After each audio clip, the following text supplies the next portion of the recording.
નમસ્કાર દર્શક મિત્રો, મનુષ્યની વાત કરીએ તો મનુષ્યને જીવન જીવવા માટે જરૂરી છે માત્ર ત્રણ વસ્તુઓ: હવા, પાણી અને ખોરાક.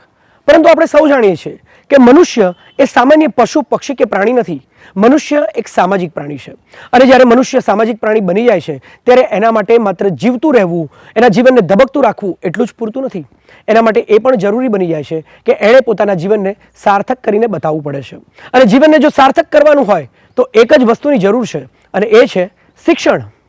શિક્ષણ મનુષ્યના જીવનને કેવી રીતે સાર્થક કરી શકે છે એનું સૌથી મોટું ઉદાહરણ જો આપણે આપવું હોય તો આપણા ભારત દેશની સ્પેસ રિસર્ચ સંસ્થા ઈસરોનું આપી શકાય. જી હા, ભારત દેશનો વિદ્યાર્થી, ભારત દેશનો વૈજ્ઞાનિક આ સંસ્થાની અંદર અભ્યાસ કરીને એટલો આગળ વધ્યો છે કે આજે આ ધરતી ઉપરથી લઈને એ અવકાશ સુધી એટલે કે સ્પેસ સુધી પહોંચી ગયો છે. અને આના દ્વારા એ સાબિત થાય છે કે મનુષ્યના જીવનને જો કોઈ સાર્થક કરી શકે તો માત્ર ને માત્ર એક વસ્તુ, એનો કોઈ ઓલ્ટરનેટ નથી, એનો કોઈ વિકલ્પ નથી અને એ વસ્તુ છે માત્ર શિક્ષણ. દર્શક મિત્રો, ભારતની શિક્ષણ પદ્ધતિની વાત કરું તો ભારતની અંદર પ્રાથમિક શિક્ષણ, માધ્યમિક શિક્ષણ, ઉચ્ચતર માધ્યમિક શિક્ષણ અને ત્યાર પછીનું હાયર લેવલનું એડ્યુકેશન. માધ્યમ કોઈ પણ હોય અને વિષય કોઈ પણ હોય, ચાહે વિજ્ઞાન હોય, ગણિત હોય, સમાજશાસ્ત્ર હોય, ઇતિહાસ હોય, કમ્પ્યુટર હોય, સાયન્સ હોય કે કોઈ પણ વિષય હોય, એ વિષયની અંદર વિદ્યાર્થીઓને જો કોઈ પારંગત બનાવે છે, એમને કોઈ પથ બતાડે છે, કોઈ રસ્તો બતાડે છે તો તે છે માત્ર ને માત્ર શિક્ષક, શાળા અને શૈક્ષણિક સંસ્થાઓ. તો સમયાંતરે, સમયે વારે વારે આ પથદર્શકોને એટલે કે શિક્ષકોને, શાળાઓને, શૈક્ષણિક સંસ્થાઓને આપણે સન્માનિત કરવા જ રહ્યા.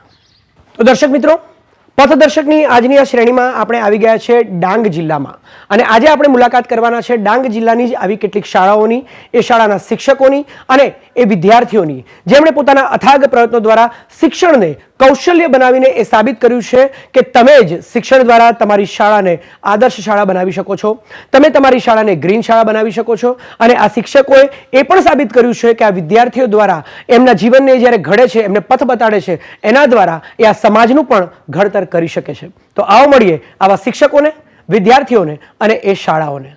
તૈયાર છો ને? મળવું છે ને? તો ચાલો.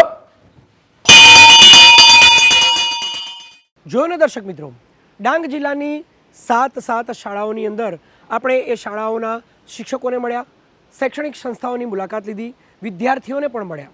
આપણે સાક્ષાત્કાર કર્યો કે આ શિક્ષકો કેટલી મહેનત કરી રહ્યા છે, અથાગ પ્રયત્ન કરી રહ્યા છે અને એના દ્વારા એ આ બાળકોને એક પથ દેખાડી રહ્યા છે, દિશા દેખાડી રહ્યા છે એમના જીવન માટે, એમના ભવિષ્ય માટે. એમણે ખૂબ સુંદર નયનરમ્ય વાતાવરણ પેદા કર્યું છે. એમણે એવું ભાવપૂર્ણ વાતાવરણ પેદા કર્યું છે કે બાળકોને હંમેશા એવું જ થાય કે આ મારી શાળા નહીં, મારું ઘર છે, મારું રહેઠાણ છે. અને આવા વાતાવરણની અંદર બાળકોના અભ્યાસની અંદર પણ સારામાં સારા પરિણામો પ્રાપ્ત કરી શકાય છે.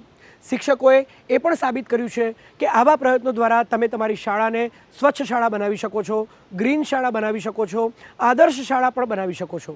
તો આ ખૂબ સુંદર કામ છે અને શિક્ષકો બાળકના ભવિષ્યની સાથે સાથે સમાજનું પણ ઘડતર કરી રહ્યા છે.